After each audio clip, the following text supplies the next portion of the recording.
Alors, donc là, on va faire l'anal de l'abolicée, en tout cas l'exercice 1 sur les chitosanes.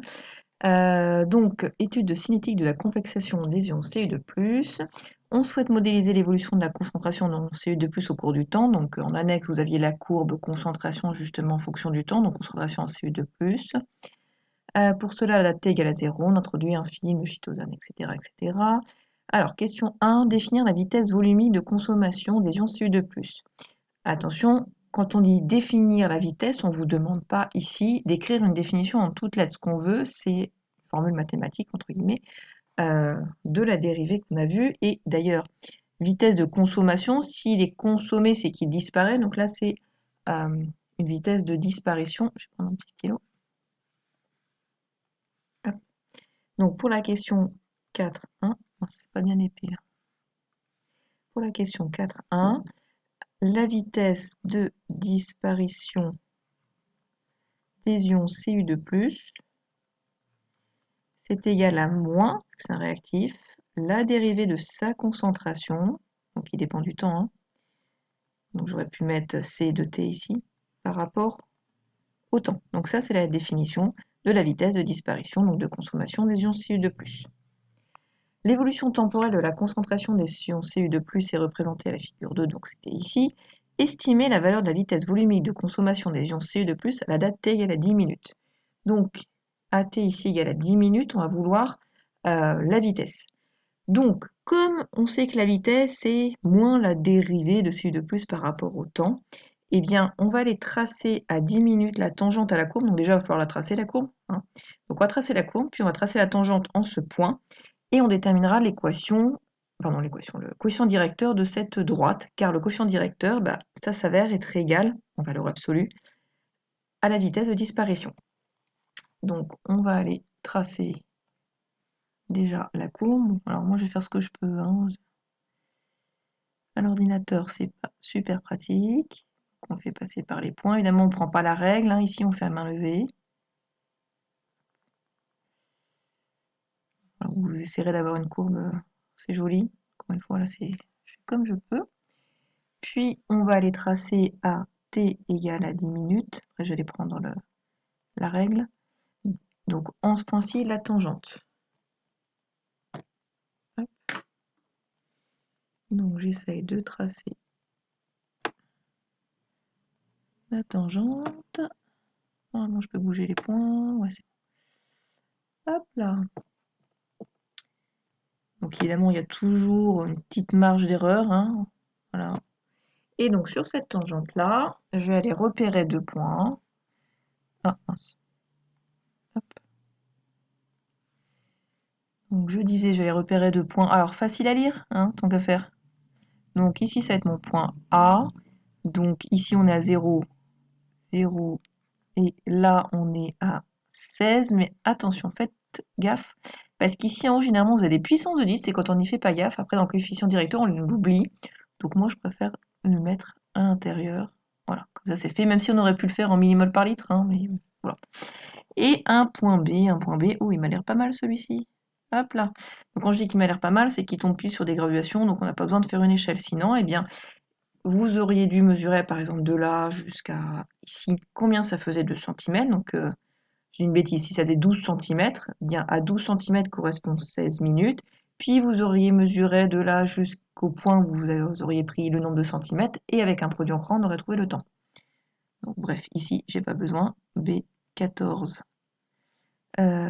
6. Hop. Je retourne là, donc 4.2.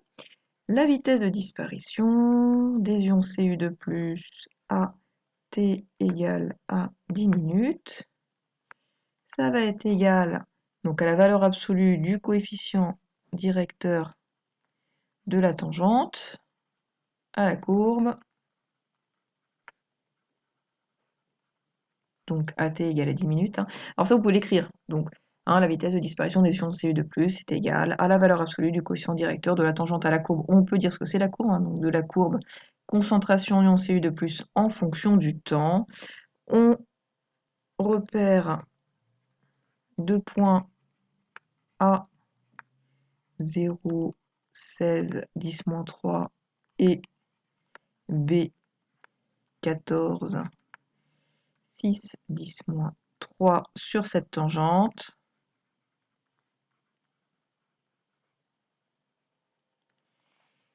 On calcule le coefficient directeur.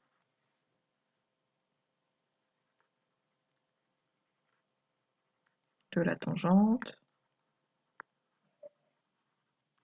AT égale à 10 minutes. Alors mathématiquement, là, je vous le fais comme en maths, on va dire que mon A, c'est coefficient directeur, hein, parce que là, c'est, enfin, la tangente, c'est du type Y est égal à X plus B, donc quand je mets le A, c'est coefficient directeur ici, d'accord, donc de ma tangente. Donc en maths, c'est YB moins YA sur XB moins XA. Mais si vous choisissez de passer directement par ces notations-là, c'est-à-dire de ne pas dire qu'en maths ça ferait ça, je le calcule et oh, bah, c'est la même chose en valeur absolue, eh bien vous pouvez directement mettre que la vitesse de disparition. Donc lésion CU de plus à t égale à 10 minutes, hein, je ne réécris pas tout. C'est égal à la valeur absolue. Donc en Y, on a quoi? On a C. Donc de C au point B moins de C au point A divisé par T au point B moins T au point A. Vous voyez, j'ai identifié en fait les valeurs de X et de Y réelles, parce qu'en réalité, c'est pas un Y et un X qu'on a ici, hein. Donc en toute logique, c'est ça qu'on devrait écrire. J'ai enlevé ça pour pouvoir finir.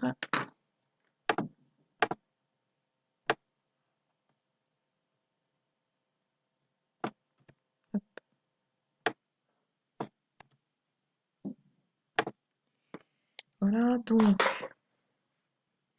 ma vitesse de disparition, lésion CU de plus. Donc on a dit YB, donc c'est 6, 10 moins 3, moins YA 16, 10 moins 3, divisé par, oups, moche, XB 14 moins XA 0 en valeur absolue. Donc ça, je prends ma calculatrice et je tape 6, 10 moins 3 moins 16, 10 moins 3 divisé par 14. Donc, moi, la calculatrice me donne moins 7,14, 28, 57, etc. 10 moins 4. Forcément, j'enlève le moins à cause des valeurs absolues. Je regarde les chiffres significatifs, hein, donc là, on aurait 1, on serait précis, hein, d'ailleurs, à l'unité ici. Donc je vais mettre moins, plus, du coup, valeur absolue. 7, 10, moins 4, quelle est l'unité? Donc les vitesses, c'est en mol par litre par temps moins 1. Donc je vais juste regarder en bas, le temps, je l'ai mis en minutes, donc je laisse en minutes. Donc ça fait des mols par litre. Minute moins 1, hein, mol litre moins 1, minute moins 1. Donc AT égale à 10 minutes, et bien avec la tangente que j'ai tracée, encore une fois, c'est pas hyper précis, vous pouvez avoir une valeur légèrement différente, hein, en fonction de la tangente que vous avez tracée, puis moi c'était des gros traits, etc. Je fais ça sur l'ordinateur. Bien, en gros, ça peut légèrement différer. Décrire l'évolution de la vitesse volumique de consommation des ions Cu2+ au cours du temps, proposer un facteur cinétique à l'origine de cette évolution. Donc là, ça c'est un grand classique. Alors, je vais vous remettre le graphe, j'arrête 2 secondes, je vous remets le graphe. Donc j'ai remis le graphe. Et donc, par contre la courbe elle est plus tracée. Donc qu'est-ce qu'on peut faire? Eh bien on va tracer à différents instants la tangente à la courbe. Donc je vais repasser encore une fois grossièrement. C'est très très très grossier hein, l'allure de ma courbe. Tac. Et je vais aller tracer en différents instants les tangentes à la courbe.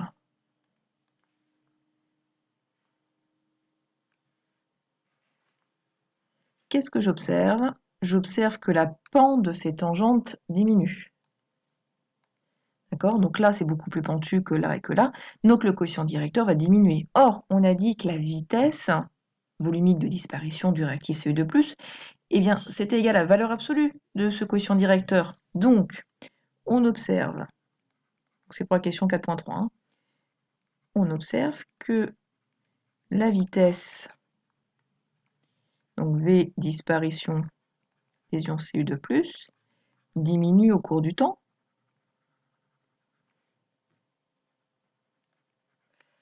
Car les pentes des tangentes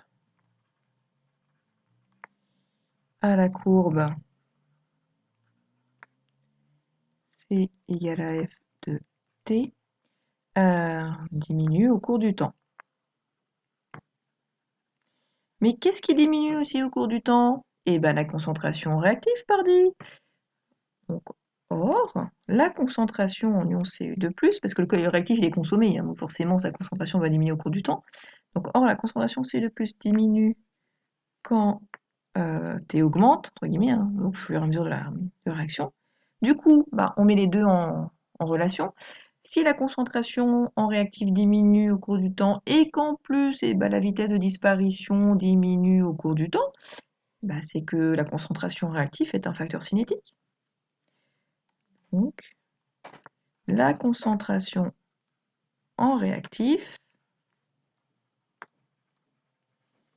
Cu2+, est un facteur cinétique.